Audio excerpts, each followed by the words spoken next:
Alhamdulillah, bersyukur kita kepada Allah Jalla wa'ala kerana dengan limpah dan kurnianya pada malam ini insya-Allah kita akan menyambung semula kelas pengajian kita, iaitu hadis Al-Arba'in An-Nawawiyah, membaca kitab Al-Arba'in An-Nawawiyah karangan Al-Imam An-Nawawi rahimahullah. Dan pada malam ini insya-Allah kita akan membaca hadis yang ke-14. Hadis yang ke-14. Qala al-Imam An-Nawawi rahimahullah, al-hadits ar-rabi' 'ashar an Abdullah bin Mas'ud radhiyallahu anhu qala qala Rasulullah sallallahu alaihi wasallam la yahillu damu imri'in muslim إلا بإحدى ثلاث الثيب الزاني والنفس بالنفس والتارك لدينه المفارق للجماعة رواه البخاري ومسلم. Hadis kita pada malam ni adalah hadis yang ke-14 yang diriwayatkan daripada Abdullah ibn Mas'ud radhiyallahu an. Baginda sallallahu alaihi wasallam bersabda, لا يحل دم امرئ مسلم يشهد أن لا إله إلا الله لا يحل دم امرئ مسلم. Kata Nabi sallallahu alaihi wasallam, tidak halal darah seorang muslim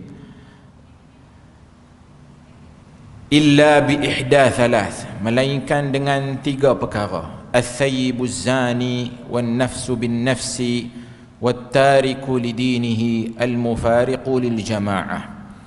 Kata Nabi sallallahu alaihi wasallam, tidak halal darah seorang muslim kecuali dengan salah satu daripada tiga perkara. Yang pertama, lelaki al-thayyibuz zani, merujuk kepada orang yang telah pun berkahwin, mereka ini telah pun berzina. Yang kedua, orang yang membunuh orang lain dengan sengaja. Dan yang ketiga, orang yang meninggalkan agamanya, at-tariku lidinihi al-mufariqu lil jamaah, dan memisahkannya dirinya daripada jamaah, yakni jamaatul muslimin. Hadirin hadirat yang dirahmati Allah sekalian, hadis ini diriwayatkan oleh al-Imam al-Bukhari dan juga al-Imam Muslim min riwayatil A'mash عن عبد الله بن مرة عن مسروق عن ابن مسعود رضي الله عنه.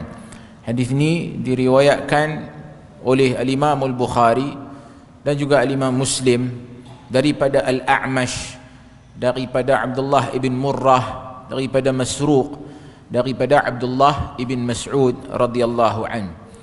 Dalam Sahih Muslim ada tambahan di mana baginda sallallahu dalam hadis tersebut, dalam lafaz Sahih Muslim ada dinyatakan la yahillu dam ri'in muslim yashhadu an la ilaha illallah wa anni rasulullah, di mana ada tambahan baginda sallallahu alaihi wasallam menyatakan tidak halal darah seorang muslim yang mana dia telah mengucap yashhadu an la ilaha illallah, mengucap la ilaha illallah wa anni rasulullah, dan juga aku adalah rasulullah. Jadi begitulah juga dalam Sahih Muslim ada tambahan dinyatakan at-tariku lil Islam, yakni mereka yang meninggalkan agama Islam.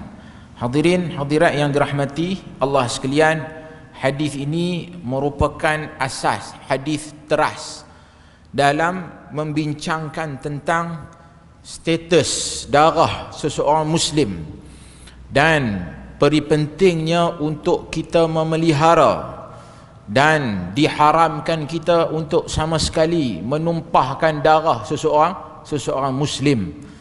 Dan hadis ini juga asal atau menjadi usul dalam bab salah satu daripada objektif syariat yang penting, iaitu hifdzun nafs, menjaga nyawa. Jadi syariat Islam ni Allah Subhanahu wa taala telah tetapkan beberapa perkara hukum hakam, yang mana hukum hakam ini berteraskan untuk hifdzun nafs, yakni menjaga nyawa. Sebab itulah Islam melarang kita membunuh orang lain tanpa sebab syar'i, kan, menumpahkan darah, dan juga kita mencederakan saudara se-Islam dengan kita, kan, tanpa sebab yang munasabah. Jadi hadirin hadirat yang dirahmati Allah sekalian, dalam hadis ini baginda sallallahu alaihi wasallam menetapkan bahawasanya secara asasnya, kan, tidak halal, la yahillu damu mri'in muslim, maknanya tidak halal ditumpahkan darah seorang muslim ini illa bi ihda thalas, melainkan dengan 3 sebab ni. Jadi ini menunjukkan bahawasanya apabila ada larangan, kan, la yahillu dami mri'in muslim, kemudian datang dengan illa, kan, pengecualian di situ. So ini menunjukkan bahawasanya ruang ini sangatlah sempit. Ini bermakna kita sama sekali tak boleh menumpahkan darah seseorang muslim melainkan dengan sebab-sebab yang syar'i yang telah ditetapkan oleh Allah dan Rasulnya. Sebab itu dalam hadis ini baginda sallallahu alaihi wasallam telah mengecualikan 3 perkara ini sahaja, iaitu yang pertama, bagi mereka yang telah pun berkahwin, sama ada lelaki ataupun perempuan, kemudian mereka ini terjebak dalam maksiat zina, maka mereka ini akan dikenakan hukuman bunuh, yakni direjam. Yang kedua, an-nafsu bin nafs, yakni merujuk kepada hukuman qisas yang dikenakan kepada individu yang membunuh orang lain tanpa sebab, maka dengan sengaja, maka dia akan dikenakan dengan hukuman qisas. Manakala yang ketiga, iaitu individu yang mengisytiharkan keluar daripada Islam, murtad, maka mereka ini juga akan dikenakan hukuman bunuh. Hadirin hadirat yang dirahmati Allah sekalian, seperti mana yang saya jelaskan di awal tadi tentang kepentingan untuk memelihara nyawa, kan? Dan dalam Islam sangat menitik beratkan soal nyawa manusia, kan? Dan ada banyak syariat yang telah ditetapkan oleh Allah Subhanahu wa taala bertujuan untuk menjaga nyawa. Sewaktu baginda sallallahu alaihi wasallam menyampaikan khutbah ketika mana baginda berada di Arafah, kan, sewaktu baginda melaksanakan ibadah haji, baginda sallallahu alaihi wasallam telah menyampaikan khutbah beliau yang masyhur, yang mana dalam intipati khutbah tersebut baginda sallallahu alaihi wasallam ada menyatakan, kata Nabi sallallahu alaihi wasallam, fa inna dima'akum wa amwalakum wa a'radakum alaikum haramun ka hurmati yaumikum hadha fi baladikum hadha fi syahrikum hadha. Kata Nabi sallallahu alaihi wasallam, sesungguhnya darah kamu, harta kamu, dan juga maruah kamu, alaikum haramun, ke atas, haram ke atas kamu, ka hurmati yaumikum hadha, seperti mana haramnya hari ini, yakni merujuk kepada yaumun nahar, hari raya ni, fi baladikum hadha, dan juga di tanah kamu ataupun di negeri kamu, di tempat kamu sekarang ini, yakni merujuk kepada tanah haram di Makkah, fi syahrikum hadha, dan juga di bulan kamu ini, yakni merujuk kepada, kan, bulan haram yang telah ditetapkan oleh Allah Subhanahu wa taala, kan. Jadi Nabi sallallahu alaihi wasallam menyatakan dalam khutbah tersebut tentang darah umat Islam ini, harta benda mereka dan juga maruah mereka adalah haram untuk kita cemari, kan, untuk kita tumpahkan darah, untuk kita ambil harta orang dengan cara yang salah, dan juga untuk kita mencemarkan maruah seseorang, kan. Ini tiga perkara, antara tiga perkara yang sangat dititik beratkan dalam agama ni. Hifzun nafs, jaga nyawa. Hifzul mal, menjaga harta. Hifzun a'rad, yakni merujuk kepada maruah diri seseorang itu. Sebab itu Islam mengharamkan kita membunuh orang. Islam haramkan kita mencuri, mengambil harta orang, merumpak harta orang. Dan juga Islam haramkan kita daripada menuduh seseorang melakukan dosa zina ataupun liwat dan sebagainya tanpa ada saksi yang cukup untuk nak mensabitkan jenayah tersebut. Hadirin hadirat yang dirahmati Allah sekalian. Kemudian kata Nabi sallallahu alaihi wasallam, wasatalqawna rabbakum fayas'alukum an a'malikum. Kata Nabi sallallahu alaihi wasallam, yang kamu semua ni akan bertemu dengan Tuhan kamu dan kamu akan dipersoalkan tentang amalan-amalan yang telah kamu lakukan.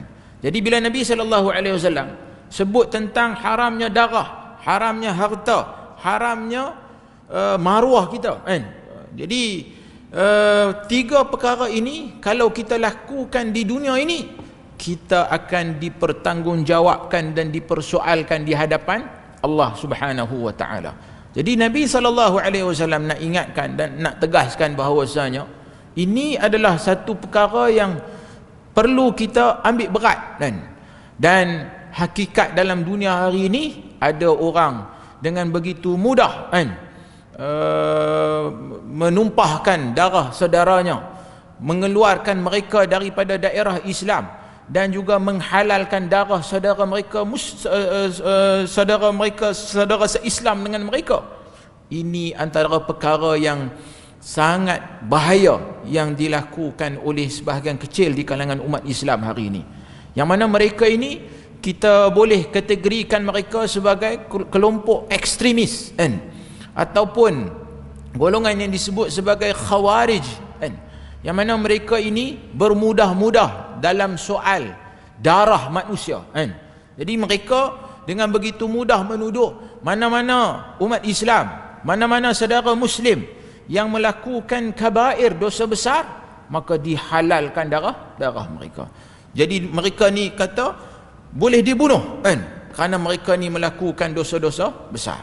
Mereka juga menghukum pemerintah Islam yang atas sangkaan mereka ataupun dakwaan mereka tidak melaksanakan hukum Allah sebagai kafir, lalu mereka isytihar perang untuk keluar daripada ketaatan terhadap pemerintah Islam yang sah tersebut. Jadi hadis ini nak mengingatkan kita tentang betapa bahayanya kita bermudah-mudah dalam soal yang melibatkan nyawa, melibatkan nyawa. Hadirin hadirat yang dirahmati Allah sekalian. Dalam hadis ini kata Nabi sallallahu alaihi wasallam, inna la yahillu dam imri'in muslim, tidak halal darah seorang muslim tu melainkan dengan tiga perkara ni. Al-thayyibuz zani. Yang pertama yakni jenayah zina. Dan jenayah zina di sini merujuk kepada yang boleh dikenakan hukuman bunuh, merujuk kepada mereka yang berzina setelah mereka berkahwin, yakni penzina muhsan. Muhsan ni merujuk kepada orang yang telah pun berkahwin. Lalu bila mereka berzina, ini adalah satu jenayah yang besar, dan mereka telah pun diberikan nikmat melalui perkahwinan, dan telah pun ada saluran untuk menyalurkan keperluan nafsu mereka kepada saluran yang betul, yang telah disyariatkan oleh Allah Subhanahu wa taala melalui perkahwinan. Tiba-tiba mereka langgar batasan tersebut, mereka cemari akad perkahwinan tersebut dengan dosa zina. Maka atas dasar itu syariat Islam mengenakan hukuman yang berat kepada mereka ini. Jadi benda ini, hukuman ini boleh disabitkan apabila pelaku itu mengaku sendiri. Maknanya dia bertemu dengan Nabi bertemu dengan hakim, dan dia mengaku yang dia telah melakukan jenayah zina tersebut. Itu yang pertama. Seperti mana yang berlaku kepada Ma'iz kan. Ma'iz adalah salah seorang sahabat Nabi yang datang bertemu dengan Nabi sallallahu alaihi wasallam. Dia kata, tahhirni ya Rasulullah, sucikanlah aku wahai Rasulullah. Kemudian Nabi sallallahu alaihi wasallam tanya, apa sebab dia ni kan. Lalu dia kata dia ni telah pun berzina. Jadi Nabi sallallahu alaihi wasallam kata, abika junun, adakah engkau ni gila kan. Dia kata tak, dia waras kan. Kemudian Nabi suruh dia balik. Dia datang semula buat pengakuan lagi, dan Nabi kata boleh jadi la'allaka qabbal, boleh jadi engkau hanya cium sahaja kan. Nabi suruh dia balik, dia datang lagi, dia membuat pengakuan lagi kan. Jadi Nabi sallallahu alaihi wasallam bagi beberapa excuse kan untuk nak elakkan dia ni daripada dikenakan hukuman tersebut. Akan tetapi setelah dia benar-benar mengakui tentang jenayah zina yang telah dia lakukan tersebut, dan disebabkan status dia adalah seorang yang telah pun berkahwin, maka Nabi sallallahu alaihi wasallam jatuhkan hukuman ke atas dia dengan hukuman haddur rajam kan. Dia direjam. Dan had rejam ini telah pun termaktub dalam Al-Quran, yang mana ayat itu asalnya ada dalam Al-Quran kemudian dimansuhkan, yang mana Allah Subhanahu wa taala berfirman, asy-syaikhu wasy-syaikhatu idza zanaya farjumuhum al-battah nakalam minallah wallahu azizun hakim.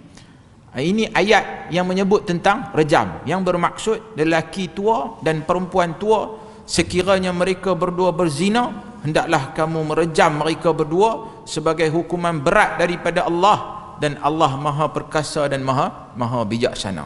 So ini antara ayat Al-Quran yang telah pun dimansuhkan lafaznya kan. Maknanya dah tak ada dah dalam Al-Quran, akan tetapi hukumannya kekal.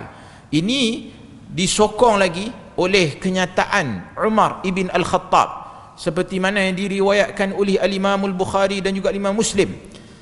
Kata Umar, inna Allaha qad ba'atha Muhammadan sallallahu alaihi wasallam bil haqq wa anzala alaihi al-kitab, فكان مما أنزل عليه آية الرجم فقرأناها ووعيناها وعقلناها.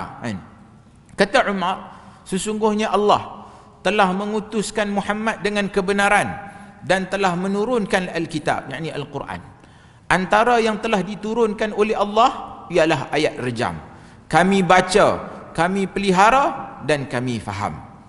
Farajama Rasulullah sallallahu alaihi wasallam ورجمنا بعده فأخشى إن طال بالناس زمان أن يقول قائل ما نجد الرجم في كتاب الله فيضلوا بترك فريضة أنزلها الله وإن الرجم في كتاب الله حق على من زنى إذا أحصن من الرجال والنساء إذا قامت البينة أو كان الحبل أو الاعتراف.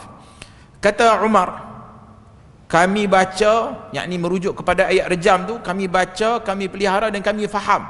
Apabila Rasulullah sallallahu alaihi wasallam merejam, yakni merejam pesalah zina ni, kami juga akan merejam selepas ketiadaannya. Namun aku bimbang setelah berlalu masa akan ada yang berkata kami tidak jumpa ayat rejam dalam kitabullah.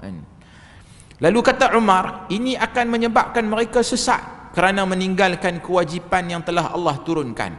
Rejam telah dinyatakan dalam kitab Allah bagi lelaki dan perempuan muhsan yang berzina, sekiranya ada bukti atau kehamilan atau pengakuan.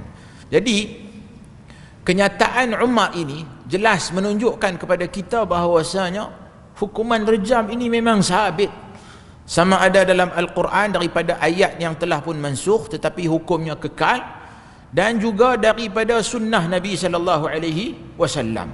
So di zaman Nabi sallallahu alaihi wasallam, Ma'iz dan juga Ghamidiyah kan, satu orang perempuan yang berzina, yang dia datang bertemu dengan Nabi sallallahu alaihi wasallam dalam keadaan dia mengandung kan, seperti mana yang diceritakan oleh Abu Hurairah radhiyallahu an. Abu Hurairah cerita kan, bukan, hadis Imran ibn Husain yang mana menceritakan tentang satu orang perempuan datang, nama dia Imra'ah min Juhainah kan. Satu orang perempuan daripada Bani Juhainah, dia datang bertemu dengan Nabi sallallahu alaihi wasallam dalam keadaan dia dah mengandung, dia telah pun berzina. Lalu dia kata, ya Nabi Allah, asabtu haddan fa aqimhu alayya. Dia kata, aku ni telah pun melakukan kesalahan, yakni merujuk kepada zina tersebut, maka jatuhkanlah hukuman terhadap aku.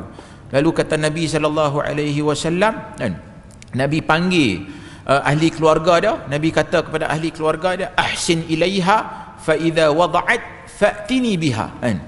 Nabi kata, jaga dia elok-elok, dan bila dia dah bersalin, bawa mai dia kat aku. Fa fa'ala fa amara biha Nabiullah sallallahu alaihi wasallam fa shukkat 'alaiha thiyabuha thumma amara biha farujimat. Kemudian bila dia dah selesai mengandung, maka ahli keluarga dia pun ikutlah apa yang Nabi pesan. Depa pun bawa mai jumpa dengan Nabi sallallahu alaihi wasallam. Lalu Nabi sallallahu alaihi wasallam pun perintahkan supaya dilaksanakan hukuman rejam terhadap wanita tersebut. Lalu Nabi perintahkan supaya baju dia tu diikat, bagi kemas sikit, sebab sekali bimbang bila dia kena rejam tu akan terselak baju dia kan. Jadi setelah itu dia direjam sehingga matilah. Kemudian thumma salla 'alaiha, kemudian Nabi sallallahu alaihi, bila dia dah mati kan, jenazah dia pun diuruskan, dan Nabi sallallahu alaihi wasallam solat jenazah wanita tersebut. Faqala lahu Umar, lalu Umar kata kepada Nabi sallallahu alaihi wasallam, tusalli 'alaiha ya Nabi Allah wa qad zanat. Umar kata, engkau solat ke atas wanita tersebut, jenazah wanita tersebut, sedangkan dia telah pun berzina. Maknanya Umar macam rasa tak patutlah Nabi sallallahu, macam tak berkena Nabi sallallahu alaihi wasallam solat jenazah terhadap orang yang melakukan salah satu daripada dosa besar, dan ini satu jenayah, dan dia telah pun dihukum dengan hukuman tersebut kan. Faqala an-nabiy sallallahu alaihi wasallam, laqad tabat taubatan law qusimat baina 70 min ahli al-madinati lawasi'athum. Kata Nabi sallallahu alaihi wasallam, perempuan ini dia telah pun bertaubat, sekiranya taubatnya diagihkan kepada 70 orang penduduk Madinah, nescaya akan mencukupi mereka. Kata Nabi sallallahu alaihi wasallam lagi, wa hal wajadta taubatan afdala min an jadat bi nafsiha lillahi ta'ala. Adakah ada yang lebih baik daripada seseorang yang mengorbankan dirinya kerana Allah Subhanahu wa taala? Hadirin hadirat yang dirahmati Allah sekalian, hadis ini mensabitkan hukuman rejam yang dilakukan oleh Nabi sallallahu alaihi wasallam. Itu yang pertama. Akan tetapi antara pengajaran yang penting juga hadis ini menunjukkan kepada kita, walaupun individu tersebut pelaku dosa besar, tetapi Nabi sallallahu alaihi wasallam tetap mensalatkan jenazah wanita tersebut. Bahkan Nabi sallallahu alaihi wasallam telah mengkhabarkan tentang wanita ini telah pun bertaubat, dengan taubat yang kalau diagihkan kepada 70 orang penduduk Madinah, nescaya akan cukup. Menunjukkan besarnya kan taubat wanita tersebut, dan ia telah pun diterima oleh Allah Subhanahu wa taala, dan ia juga adalah kafarah kepada dosanya. Maknanya orang yang melakukan dosa-dosa besar, termasuk dalam jenayah hudud ni, bila mereka dikenakan dengan hukuman tersebut, maka itu satu bentuk kafarah kepada dosa dia. Maknanya dosa dia tu akan dihapuskan kan? Kalau kita buat dosa zina, kita tak dikenakan hukuman had, sama ada disebat 100 rotan ataupun direjam, ya, kita boleh bertaubat kepada Allah Azza wa Jal, tetapi belum tentu lagi kan dosa kita itu akan dihapuskan. Tapi orang yang dikenakan hukuman had, maka dosanya itu akan dihapuskan oleh Allah Subhanahu wa taala. Baik, hadirin hadirat yang dirahmati Allah sekalian, jadi ini menunjukkan kepada kita salah satu sebab yang membolehkan nyawa seseorang muslim itu diambil dengan sebab yang syar'i adalah apabila dia dikenakan hukuman haddur rajam, yakni dia direjam. Hukuman hudud, salah satu peruntukan hukuman hudud ni yakni direjam. Pasal apa kena rejam, tuan-tuan? Dahsyat rejam ni kan. Pakat orang berhimpun di keliling dia, baling dengan batu kan. Bahkan ada sebahagian orang hari ni rasa macam tak mau sebut benda ni, disebabkan mereka merasakan hukuman rejam ni adalah satu hukuman yang sangat dahsyat kan, kejam kan, dan macam-macam lagi dakwaan mereka. Akan tetapi ini syariat Allah Subhanahu wa taala. Soal kita boleh buat tak boleh buat itu soal yang kedua kan. Kerana kita memang kena akui kelemahan umat Islam hari ini, ketidakmampuan mereka untuk nak menegakkan syariat Allah Subhanahu wa taala, disebabkan oleh banyak macam-macam sebab kan. Jadi kalau kita nak nilai perkara ini dalam negara kita, sudah semestinya sistem perundangan, undang-undang yang ada dalam negara kita ini, sistem pemerintahan yang kita laksanakan sekarang ini memang sukar, laluannya sangat sukar untuk nak melaksanakan syariat ini. Tapi ini tidak bermakna kita macam seolah-olah nak menutup ataupun tak mau sembang langsung, tak mau sebut, tak mau belajar langsung tentang hal ini. Kita kena akui ini syariat Allah Subhanahu wa taala, dan kita tidak akan malu sama sekali untuk menyatakan ini adalah syariat Allah Subhanahu wa taala. Tapi kita mengakui ketidakmampuan kita dan juga kelemahan kita untuk nak melaksanakan hal ini kan? Dan kita kena berdoa kepada Allah Subhanahu wa taala. Mudah-mudahan satu hari nanti akan tertegaklah syariat Allah Subhanahu wa taala di negara kita ni. Akan tetapi kita tidaklah boleh rasa macam ini kita kalau boleh tak mau sebut benda ni kerana ini satu bentuk hukuman yang sangat kejam, zalim dan sebagainya. Kita lihat di luar sana, bila berlaku sahaja kan, kecurangan dalam rumah tangga melibatkan suami ataupun melibatkan isteri, apa pandangan orang terhadap pelaku yang curang ni kan? Kalau tuan-tuan tengok kan, dalam komentar netizen ni macam-macam. Ada yang kata kan, bakar dia hidup-hidup kan, bunuh, kerat kemaluan dia, macam-macam kan. Hukuman yang mereka, yang manusia ni bila marah, dalam keadaan marah ni, mereka cadang hukuman yang macam-macam kan. Sedangkan syariat Allah Subhanahu wa taala telah jelas dalam hal ini. Kerana apa? Kerana dia telah pun diberi ruang, dah berkahwin. Bahkan bagi dalam konteks lelaki, boleh kahwin tu pula sampai 4. Tiba-tiba dia curang dalam erti kata dia berzina kan? Jadi wajarlah dikenakan hukuman yang berat. Bagi isteri pula, dia dah pun ada suami, ada maruah diri yang perlu dijaga. Dia tak dibenarkan untuk benarkan lelaki yang tak dikenali masuk ke dalam rumah dia. Itu maruah yang dia perlu jaga. Tiba-tiba dia langgar perkara tersebut, maka hukuman yang berat perlu dikenakan ke atas mereka ni. Jadi sebab itulah syariat Islam mengenakan hukuman yang berat terhadap mereka yang melakukan jenayah ini. Baik. Kemudian yang kedua, yakni membunuh kan. An-nafsu bin nafs. Ini merujuk kepada hukuman qisas, seperti mana yang Allah Subhanahu wa taala nyatakan dalam Al-Quran, ya ayyuhalladzina amanu kutiba alaikumul qisasu fil qatla.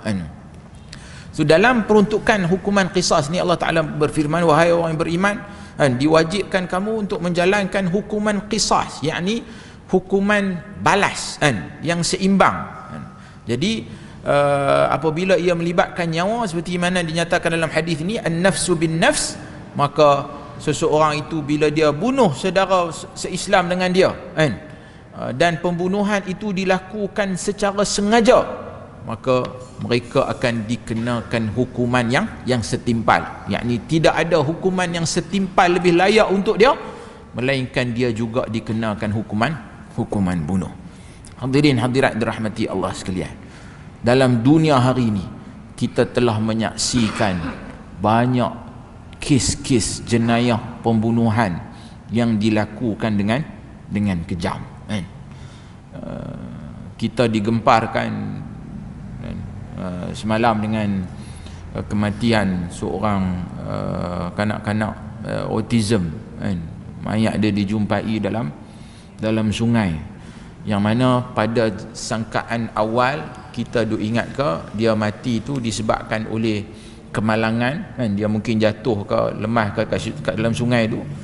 Akhirnya bila dah dibuat postmortem, didapati ini adalah kes bunuh kan?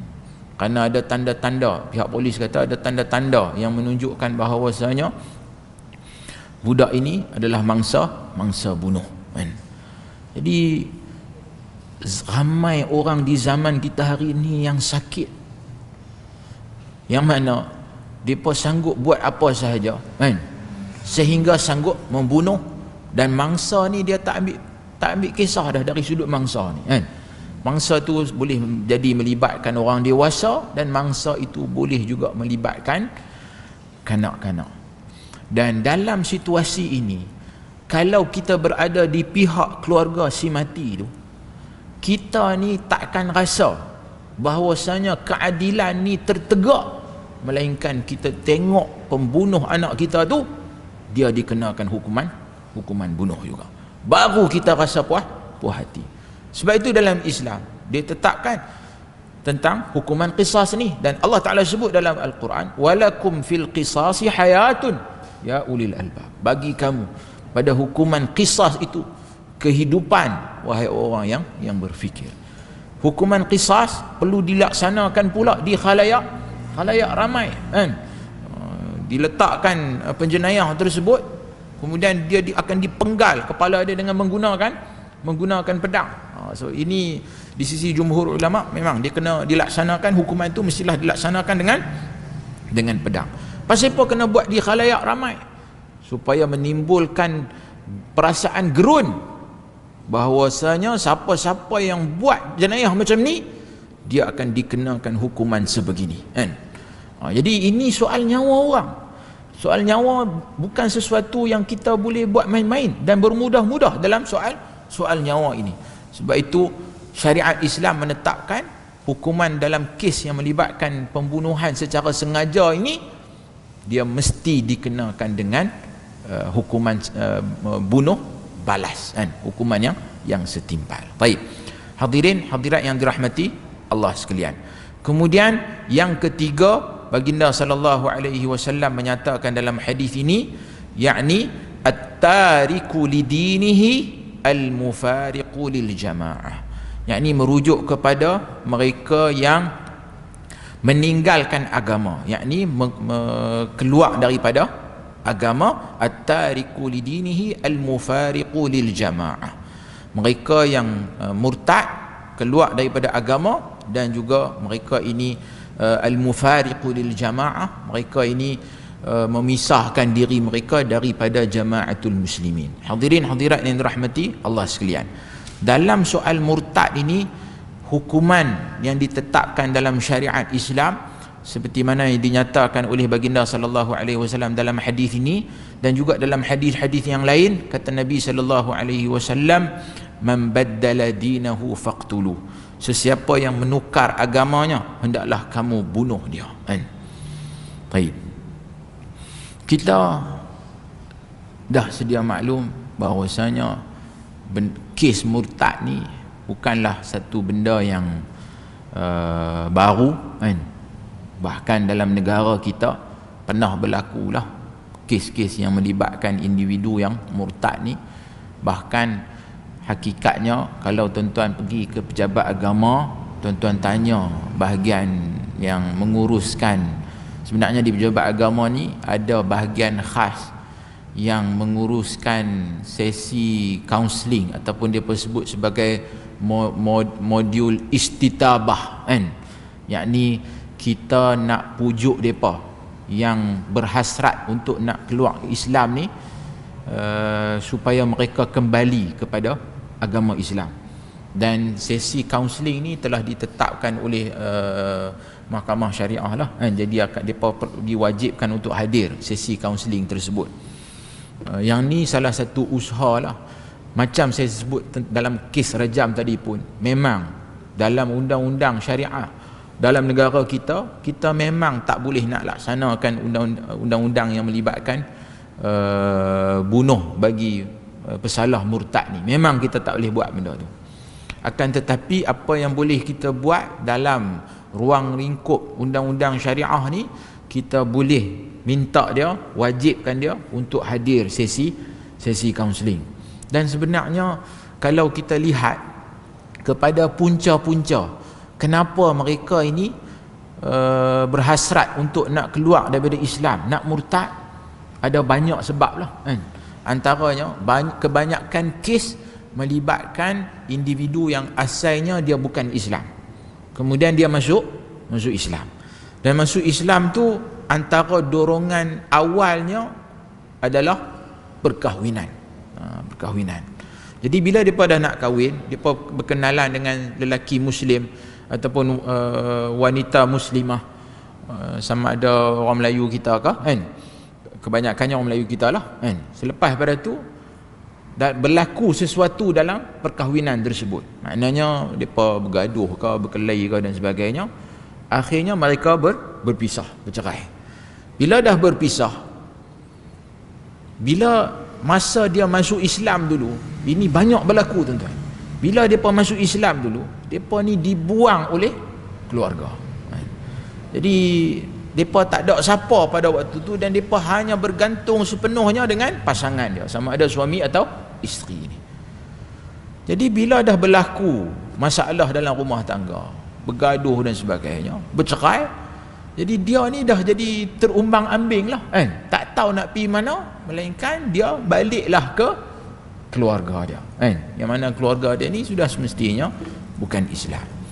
Dan ayat yang pertama yang keluarga dia akan bagi, dia mestilah akan kata, kan aku dah kata dah kan.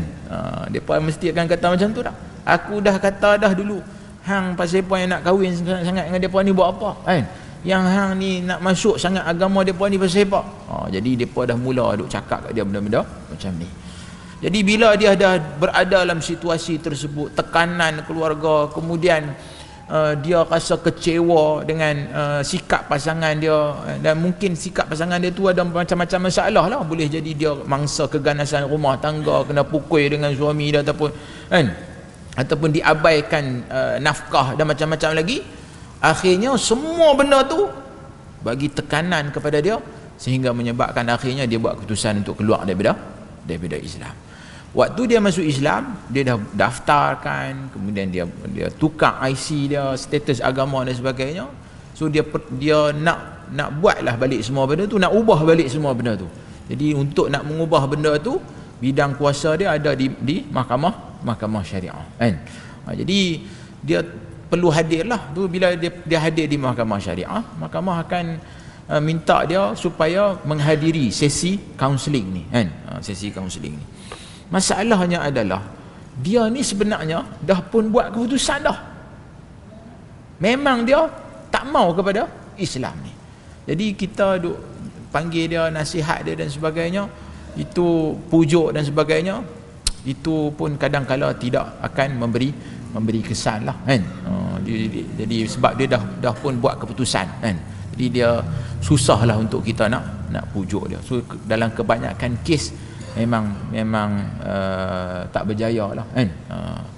Jadi apa pun dalam syariat Islam ni ditetapkan hukuman ini, hukuman yang asal. Yang saya cerita tadi itu dalam konteks semasa, dalam konteks sekarang ni. Taib. Tetapi dalam hadis ini juga menyebut tentang at-tariku lidinihi al-mufariqu lil jamaah. Dia ni keluar daripada agama dan dia juga memisahkan diri dia daripada jamaah. Jamaah di sini ni jamaah apa kan? Bila disebut jamaatul muslimin ni, apa maksud jamaatul muslimin? Ada orang faham jamaatul muslimin tu, bila sebut jamaah ni sebenarnya dia, kita boleh terjemah kepada pertubuhan kan, ataupun perkumpulan kan. Jadi ada sebahagian orang Islam kita hari ini gunakan nas-nas syarak yang menyebut jamaatul muslimin untuk menyatakan bahawasanya keperluan orang Islam ini menyertai gerakan-gerakan Islam. Jadi depa ambil nas-nas alaikum bil jamaah kan. Nabi SAW ada menyebut alaikum bil jamaah kan. Hendaklah kamu semua bersama dengan jamaah. Jadi depa ni kata jamaah ni merujuk kepada pertubuhan kami, pertubuhan pergerakan Islam ni. Kita dah sedia maklum tuan-tuan, dalam dunia Islam hari ni ada banyak pertubuhan-pertubuhan yang menisbahkan diri mereka kepada Islam kan. Gerakan Islam kita ada di Mesir umpamanya Ikhwanul Muslimin kan. Kita ada, kalau dalam konteks Malaysia ni kita ada ABIM kan, kita ada JIM, kita ada macam-macam lagi lah NGO, ada juga parti politik kan, seperti PAS dan sebagainya kan. Jadi mereka ini menisbahkan diri mereka kepada Islam, dan kadang-kala mereka ini dalam usaha untuk nak kempen orang menyertai pertubuhan mereka, mereka kata hadis-hadis Nabi SAW yang menyuruh umat Islam ini menyertai jamaatul muslimin. Jamaatul muslimin tu merujuk kepada kami lah. Yang tu. Yang ni adalah satu penafsiran yang salah, menyimpang daripada jalan yang benar, menyimpang daripada jalan Ahlus Sunnah wal Jamaah. Jamaatul muslimin di sini merujuk kepada kumpulan umat Islam, masyarakat Islam kan.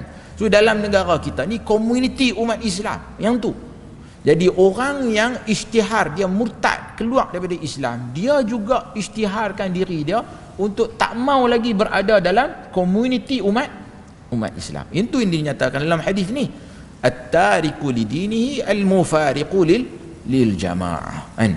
Jadi ini bukanlah bermakna orang Islam ni dia wajib menyertai mana-mana pertubuhan gerakan Islam ni. Tak.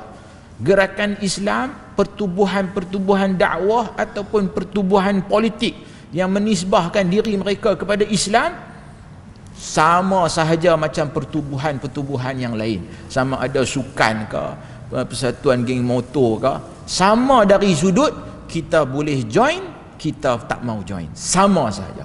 Kita ada pilihan.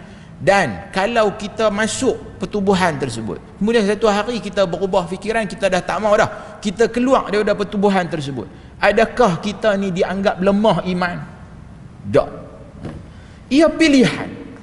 Macam saya sebutkan tadi, ia sama macam mana-mana pertubuhan.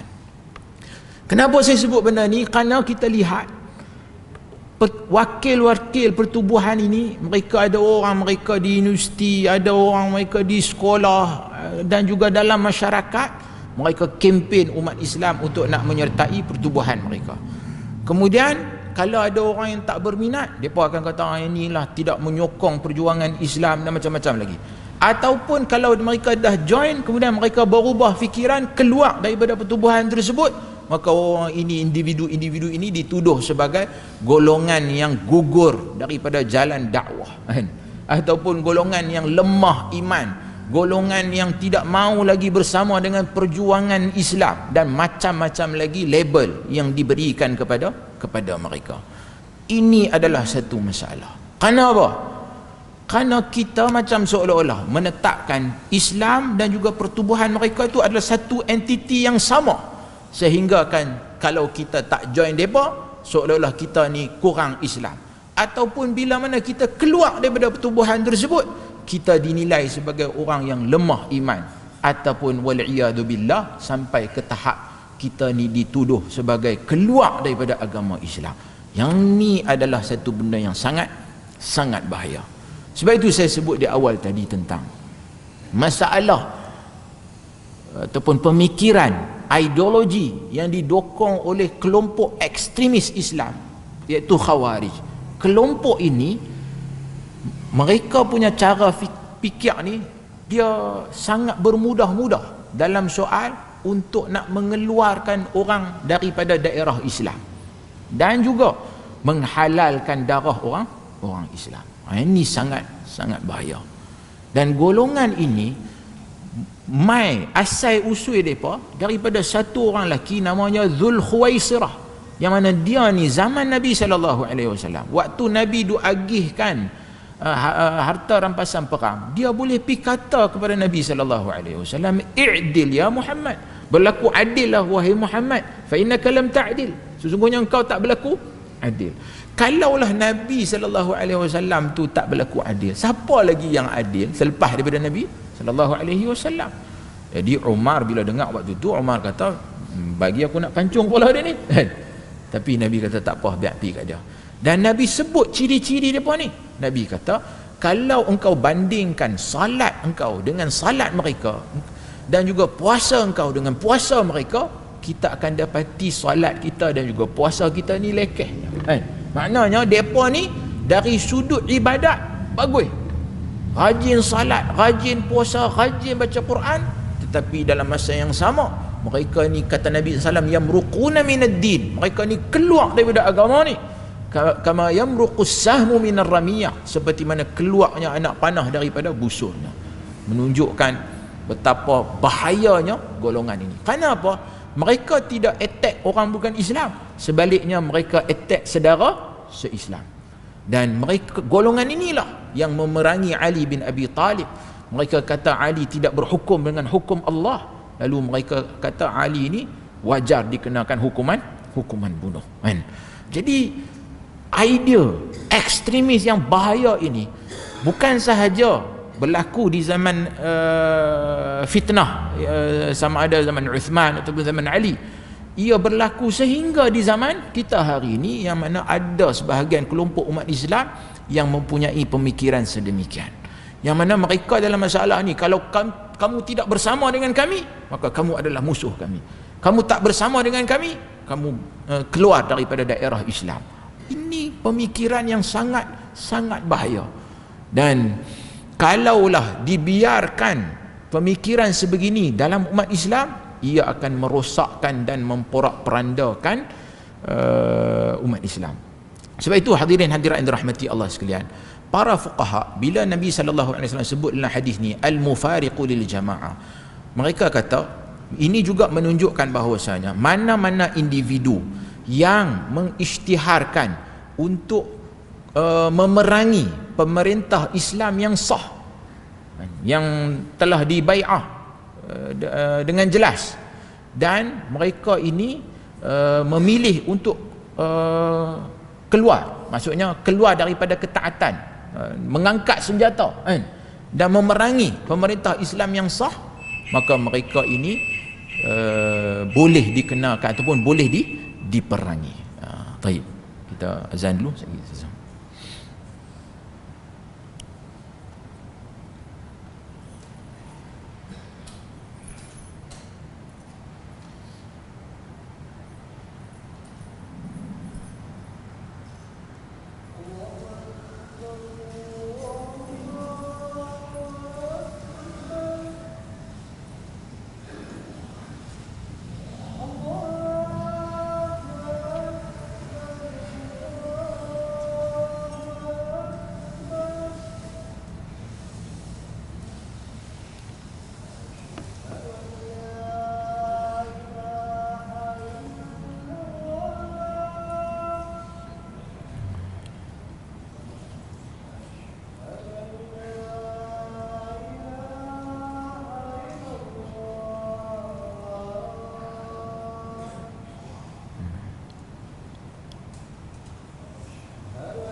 Allahumma rabb hadhihi ad-da'wati at-tammah was-salati al-qa'imah ati Muhammadan al-wasilata wal-fadilah wa ba'athhu maqam mahmud alladhi wa'adta.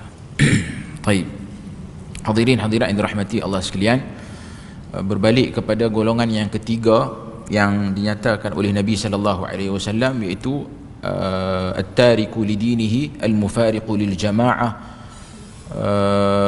Riddah ini boleh berlaku dengan sebab qaul, perkataan, umpamanya dia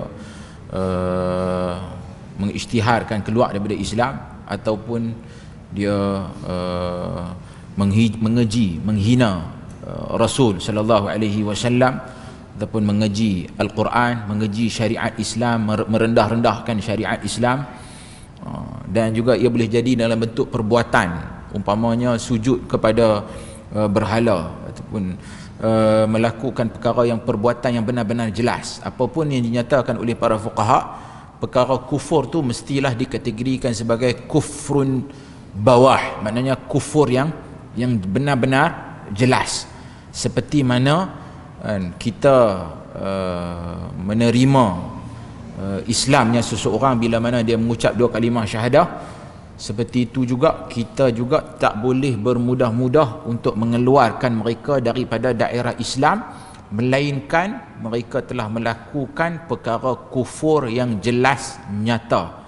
Itu pun status takfir, maknanya mereka ni dihukum sebagai kafir, mestilah dilakukan ataupun disahkan status tersebut oleh pihak pemerintah, dan juga mestilah melalui proses istitabah terlebih dahulu. Maknanya mereka ini diminta untuk bertaubat.